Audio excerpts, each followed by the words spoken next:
ఒక రివ్యూ తీసుకుని వాళ్ళకి బాధ్యతలు అప్పచెప్పుంటే 60 మంది చనిపోయే ప్రమాదం ఉండేది కాదు అని తెలిసి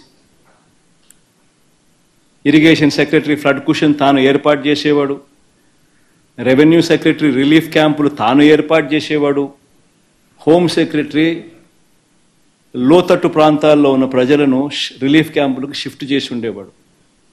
ఇవేవి కూడా చంద్రబాబు నాయుడు చేయకపోవడం వల్ల విజయవాడలో ఏ రకంగా, విజయవాడనే కాదు ఏలేరు కూడా అదే రకంగానే మిస్మేనేజ్మెంట్, మ్యాన్ మేడ్ ఫ్లడ్స్ ఏ రకంగా క్రియేట్ చేసి ఏ రకంగా చంద్రబాబు నాయుడు అన్ని రకాలుగా ఫెయిల్ అయిపోయిన పరిస్థితి కనిపిస్తున్న నేపథ్యంలో దాన్ని డైవర్ట్ చేసేందుకు ఈ పెద్ద మనిషి చంద్రబాబు నాయుడు ప్రకాశం బ్యారేజీలో బోట్లంట, ఆ బోట్లతో బ్యారేజీని ధ్వంసం చేయడానికి ప్రయత్నించారంటూ ఇంకొక డైవర్షన్ టాక్టిక్.